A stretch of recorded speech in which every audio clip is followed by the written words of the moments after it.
ఇది దేశవ్యాప్తంగా ప్రతి ఒక్కరూ ఈ మిథున్ రెడ్డి గారి అరెస్ట్ను గురించి ఎవరిని అడిగినా, నన్నే కాదు ఎవరిని అడిగినా చెప్తారు ఇది కక్ష సాధింపు. కేవలం ఆధారాలు లేకపోయినా నిరాధారంగా కేసు పెట్టడము, కేసును అల్లడం, కింద నుంచి ఏ విధంగా అల్లాలా అని ఒక కుట్రపూరితంగా జరిగినటువంటి అరెస్టే అని చెప్పి కామన్ పీపుల్ కూడా చెప్పుకుంటున్నారు. ఇందులో ఏమి ప్రత్యేకత ఏమి లేదు. ఇది పెద్దిరెడ్డి గారి కుటుంబాన్ని ఇప్పుడు ఏదైతే జగన్మోహన్ రెడ్డి గారికి రాజకీయంగా బలమైన అండగా ఉన్నారు కదా, వీరు రాబోయే ఎన్నికలప్పటికి వీళ్లను వీలైనంత వరకు సర్ప్లస్ చేస్తే అది తెలుగుదేశానికి అడ్వాంటేజ్గా ఉంటుంది.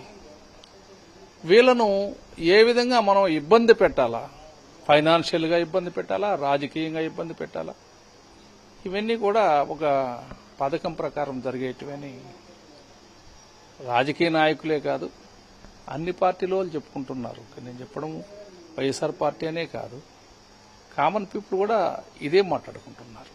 దీంట్లో ఏమి ప్రత్యేకమైనటువంటి కోణంలో చూడాల్సిన అవసరం లేదు. కేవలం రాజకీయ కక్ష మాత్రమే. గౌరవ ఎంపీ మిథున్ రెడ్డి గారి అరెస్టు కేవలం రాజకీయ కక్ష మాత్రమే. చిత్తూరు జిల్లాలో పెద్దిరెడ్డి కుటుంబాన్ని ఎదుర్కోలేక 1974 నుండి ఇప్పటిదాకా కూడా చంద్రబాబు నాయుడు గారు ఇట్లా పెద్దిరెడ్డి రామచంద్రారెడ్డి గారితో పోలిస్తే పెద్దిరెడ్డి రామచంద్రారెడ్డి గారు ఉండే పక్కే జనమంతా ఉండారు అనే ఆలోచనతో కేవలం వీళ్ళని డీగ్రేడ్ చేయాలని ఆధారాలు లేకపోయినా కూడా ఈ రోజు మిథున్ రెడ్డి గారిని అరెస్ట్ చేయడం జరిగింది. ఇదంతా కూడా తప్పని ప్రజలందరికీ కూడా తెలుసు, ప్రజలందరూ కూడా భావిస్తూ ఉన్నారు. ఈ రాష్ట్రంలో అంబేద్కర్ రాజ్యాంగాన్ని వదిలి రెడ్ బుక్ రాజ్యాంగాన్ని అమలు చేస్తూ ఉన్నారు. మేధావులంతా కూడా ఖండించాల్సిన సమయం వచ్చింది. ఖచ్చితంగా మేధావులందరూ కూడా ఆలోచించాలా. చదువుకుంటే ప్రతి ఒక్కరూ కూడా ఈ రెడ్ బుక్ రాజ్యాంగ ప్రతీకార చర్యలను ఖచ్చితంగా ఖండించాలా. ఖచ్చితంగా మిథున్ రెడ్డి గారు కడిగిన ఆనుమత్యంలా బయటకు వస్తారు. ఆయనకి ఎటువంటి ఈ కేసుతో సంబంధం లేదు. అసలు రాష్ట్ర రాజకీయాలతోనే ఆయనకి సంబంధం లేదు.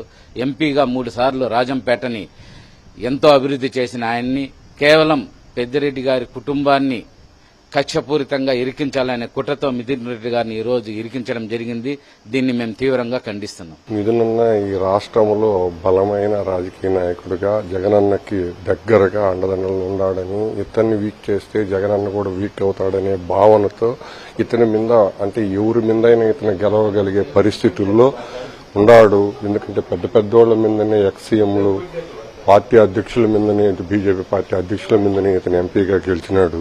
ఇటువంటి బలమైన నాయకుడికే ఇబ్బంది కలిగిస్తే రాష్ట్రంలో అందరూ సన్నపడతారనే ఉద్దేశము. కానీ దీనివల్ల ఇంకా ప్రజాభిమానం పెరగటమే కానీ ప్రజాభిమానం తగ్గే పరిస్థితి అయితే లేదు.